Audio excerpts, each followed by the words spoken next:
Welcome to Voyage Daily Tech, the most important news personalized for you every day, supported by Voyage.com. After listening to today's news, you'll know, first, a solar flare ground 6,000 Airbus A320 jets, forcing an urgent global software fix and exposing a critical aviation vulnerability. We'll explore how this space weather event could transform aircraft certification standards and future passenger jet design. Second, NASA's Perseverance rover records Martian lightning for the first time, sparking a scientific debate over habitability and future mission safety. This discussion will reveal how the audio-only discovery connects to the search for life and what it means for protecting future Mars missions. Third, a viral influencer trend using AI to create fake photorealistic animals sparks a backlash over authenticity and erodes digital trust. We'll analyse why this AI slop trend is a turning point and how it could desensitise society to more malicious deepfakes. Fourth, Google's $15 billion deal with Adani to build a 1 gigawatt AI data centre in India ignites a new infrastructure arms race. So we'll discuss why this mega deal matters for AI sovereignty and what it means for the silicon competition between Google and Nvidia.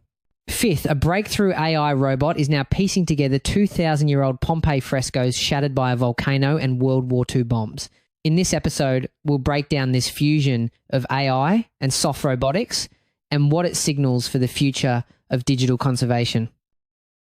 An event 93 million miles away just grounded 6,000 airplanes on Earth. Airbus has issued one of the largest directives in its 55-year history, ordering immediate software fixes for its A320 series aircraft, affecting more than half of its entire narrow-body fleet.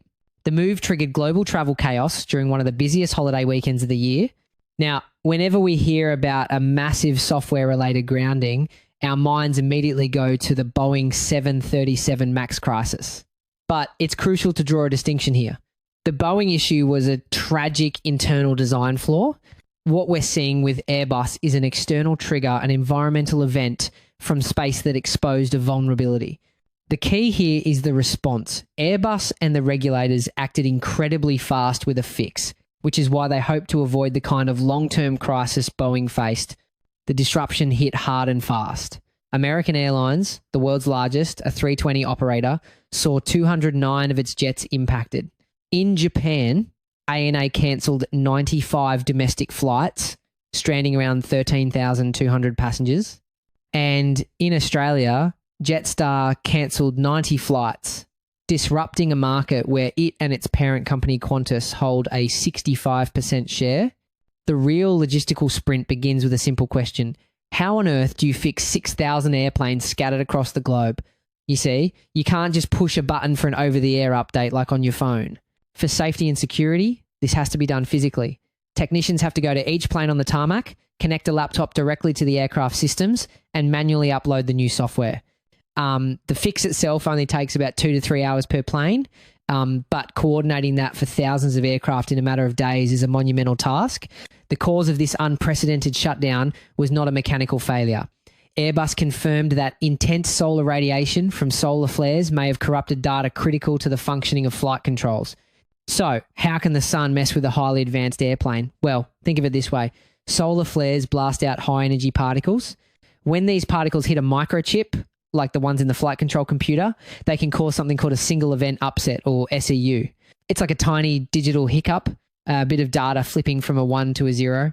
While military and space-grade electronics have heavy-duty shielding against this, commercial jets use a lighter level of protection to save on cost and weight. This event proved that a powerful enough solar storm can get through and cause a problem. This is not just a theory. The European Union Aviation Safety Agency revealed that a JetBlue flight had already experienced an uncommanded and limited pitch-down event. Now, you might have caught that the JetBlue incident happened about a month before this global grounding was ordered. So why the delay? That 1 month gap was actually a period of intense, methodical investigation. Regulators and Airbus had to collect the data, analyse exactly what happened, replicate the fault, and be absolutely certain of the cause before taking the drastic step of grounding a fleet. They were balancing the risk of an unpredictable solar event against the certainty of causing global travel chaos. The emergency was so severe that both the US Federal Aviation Administration and its European counterpart issued directives warning that in a worst-case scenario, the glitch could lead to an uncommanded elevator movement. This massive modern fleet was grounded by a solar event, revealing a vulnerability that put thousands of the world's most common passenger jets at risk of suddenly changing direction in midair. Beyond the immediate travel chaos, this event serves as a massive wake-up call for the entire aviation industry. It proves that space weather isn't just a problem for satellites, it's a direct threat to commercial flights. This will almost certainly force regulators to rethink aircraft certification standards. In the future, manufacturers might have to prove their planes can withstand solar radiation, treating it just like they already do for other environmental threats like lightning strikes or ice buildup. This event, caused by our own sun, could change how we design and build passenger jets forever. We were just talking about a threat from space affecting Earth's technology. Now, let's turn our attention to a discovery in space made times by times Earth's technology. For the first time ever, scientists believe they have recorded lightning on Mars.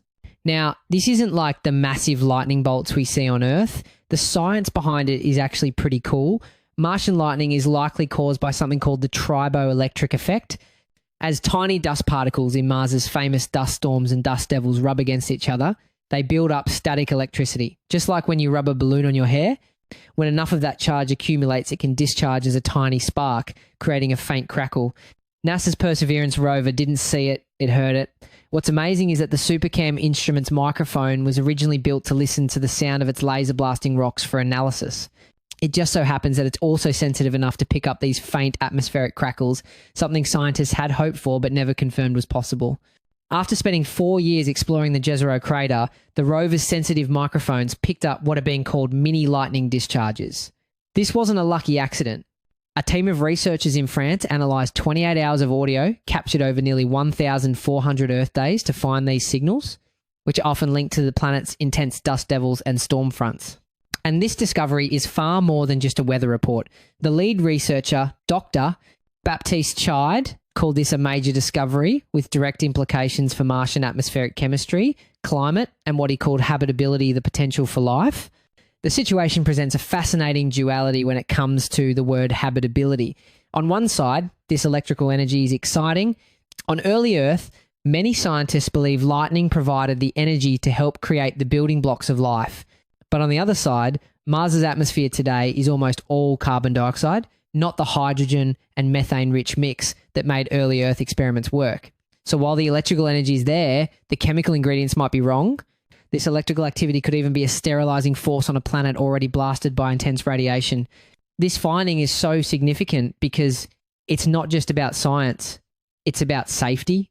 Research shows that these dust events can generate powerful electrical fields, possibly up to 20,000 volts per meter. And because the Martian atmosphere is so thin, it's much easier for that electricity to arc and discharge. This creates a huge risk of electrostatic discharge, which could fry the sensitive electronics on rovers and habitats, or even pose a direct danger to astronauts in their spacesuits. Future missions will now have to be designed with robust shielding to protect against this newly confirmed hazard. But this is where the story takes a more complex turn. The lightning was only heard through audio and electromagnetic recordings. It was never seen. This lack of visual confirmation has ignited a fierce scientific debate. This kind of debate is standard practice in science, and it highlights the high bar for proof. Think about the long debate over water on Mars. For decades, we saw surface features that looked like they were carved by water, but it took multiple orbiters and rovers providing different kinds of evidence, from salt deposits to subsurface radar, to finally build a scientific consensus. This lightning discovery is at the beginning of that same journey. The audio is persuasive, but to turn it into an undisputed fact, we'll likely need a future mission with cameras and other sensors specifically designed to catch these fleeting flashes in the act. One particle physicist, Dr. Daniel Pritchard, wrote that because there is no visual proof, some doubt will inevitably remain as to whether this really was Martian lightning. He adds that the debate is likely to continue for some time. This is the core conflict: a groundbreaking audio discovery versus the high bar of visual evidence. Still, the recordings are being called persuasive evidence of dust-induced discharges. Despite the debate, the data is strong enough for scientists to believe Mars now joins an exclusive club alongside Earth, Saturn, and Jupiter as planets known to have atmospheric electrical activity. The quiet red planet just got a lot more dynamic. From a scientific debate about reality on Mars, we're landing back on Earth to a debate about a very different kind of reality, the one being manufactured on our social media feeds. Get this. A single post on X discussing a new influencer trend exploded with almost 27 million views. The trend? Hot girls have started using AI to add fake photorealistic animals to their pictures. What's driving this trend is that the market is now flooded with mobile-first AI image apps that are good enough to go viral. These apps often operate on a freemium model, giving you basic tools for free to get you hooked, then charging for the really advanced features. They make it incredibly easy for anyone to generate these images, which is why this trend is spreading like wildfire. Influencers, whose careers are built on authenticity, are now posting photos of themselves holding seasonal deer or surrounded by dozens of Dalmatians, captioned with things like, "Just me, living my dream." And this is where we hit a major paradox. The entire business model of an influencer is built on a perceived, authentic connection with their audience. But the data shows we're in a strange new territory. One recent report found that while 81% of influencers are now using AI to help create their content, a full 35% of their followers say they distrust AI-generated content. So we have a situation where the very tools influencers are using to create more content are simultaneously making their audience trust them less. Over 60% of consumers now believe influencers should be required to disclose when they use AI. The results are so convincing that the trend is causing chaos.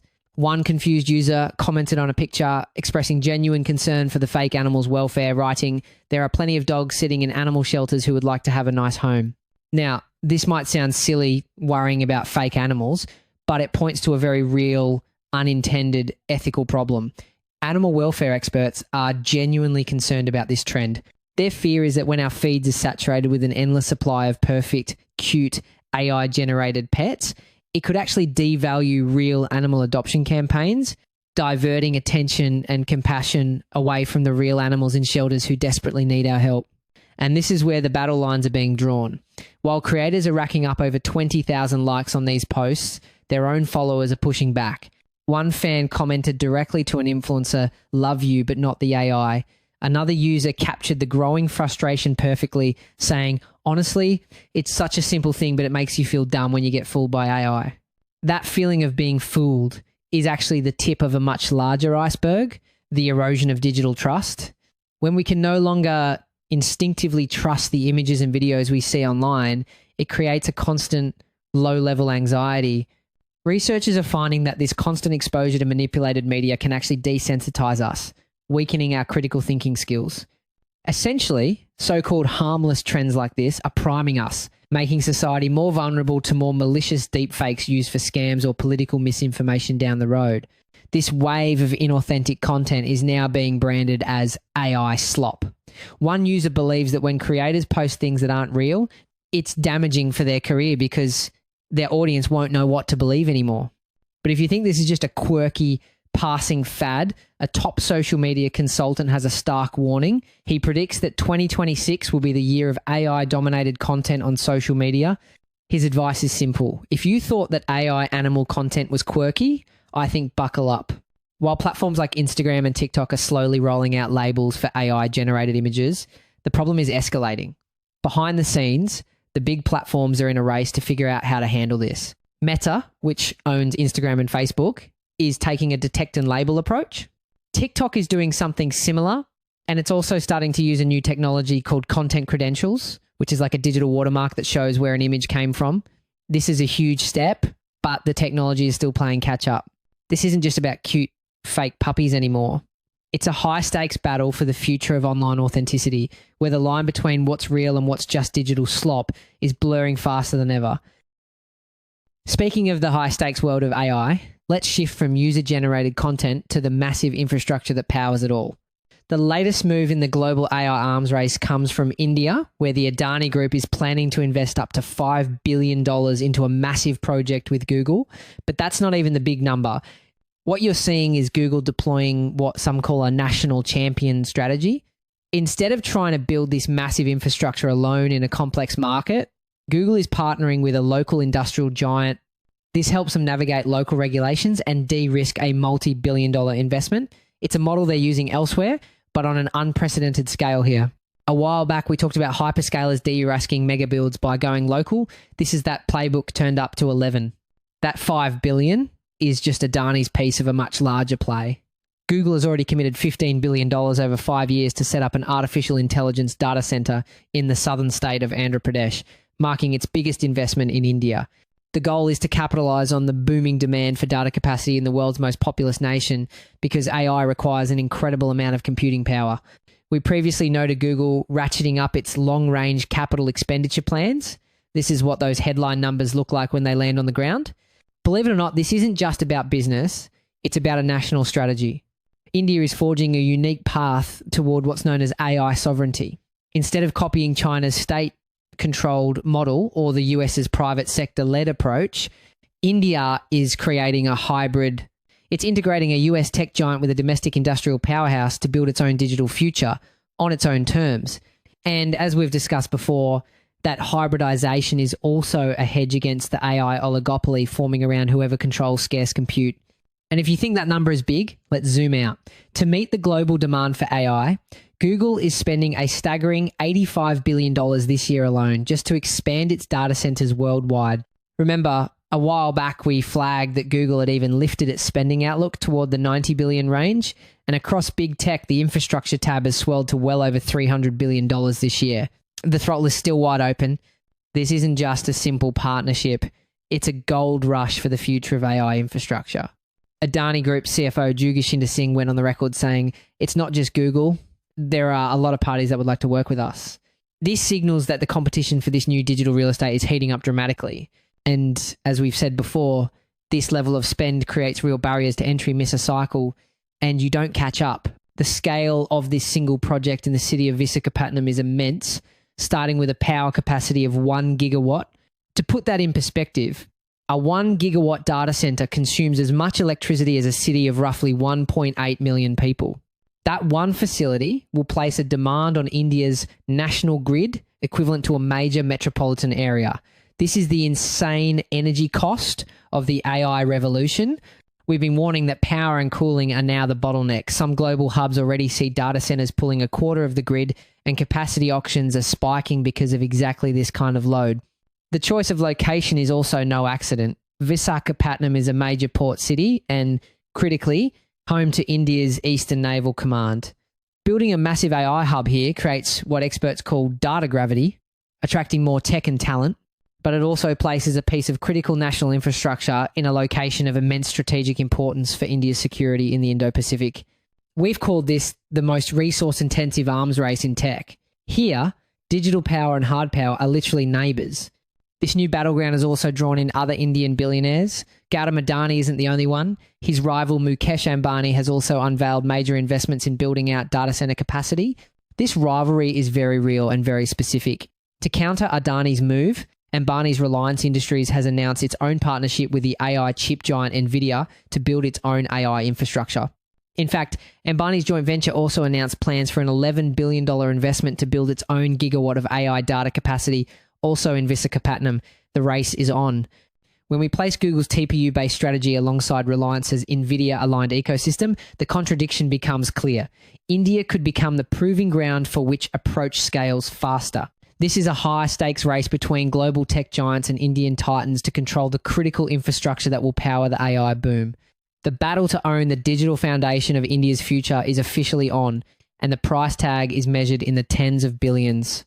Or, as Sundar Pichai told employees a while back, the risk of underinvesting here is higher than the risk of overspending. We were just talking about AI building the future, but our last story today is about how AI is rebuilding the past. A seemingly impossible collaboration between robotics and archaeology became a reality. A robot is now piecing together ancient Roman art that was shattered nearly 2,000 years ago. We're talking about the legendary frescoes of Pompeii, buried by the eruption of Mount Vesuvius in AD 79. But the story gets even crazier.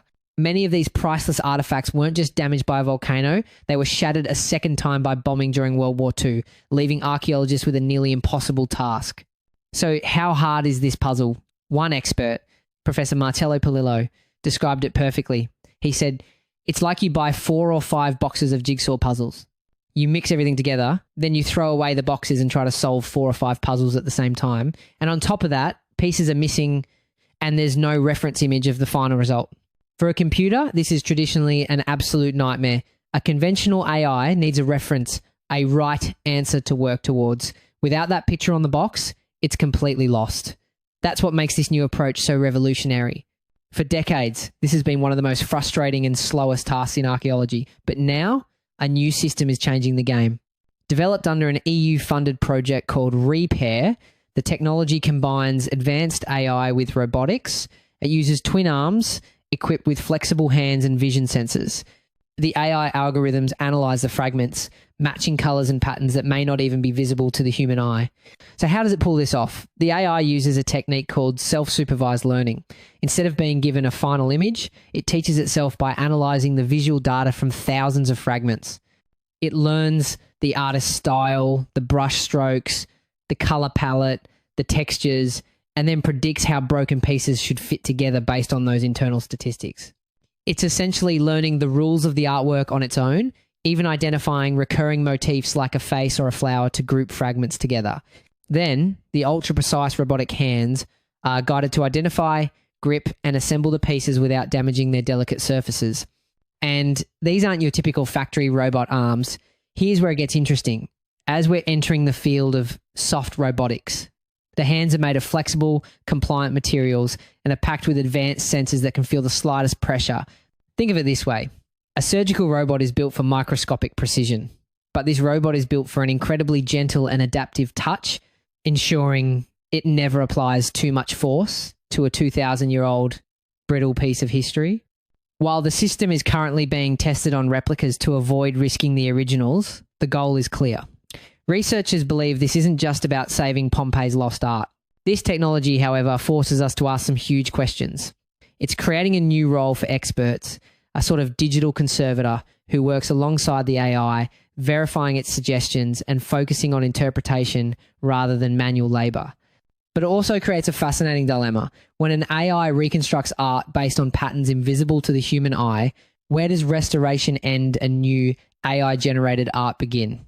This is a debate that museums and historians are just beginning to have. This is about creating a new way to solve impossible puzzles from the past. A technology that could transform restoration practices and rescue history across the entire globe. That's it for today on Voyage Daily Tech. Follow, share, and stay tuned for daily updates coming your way tomorrow.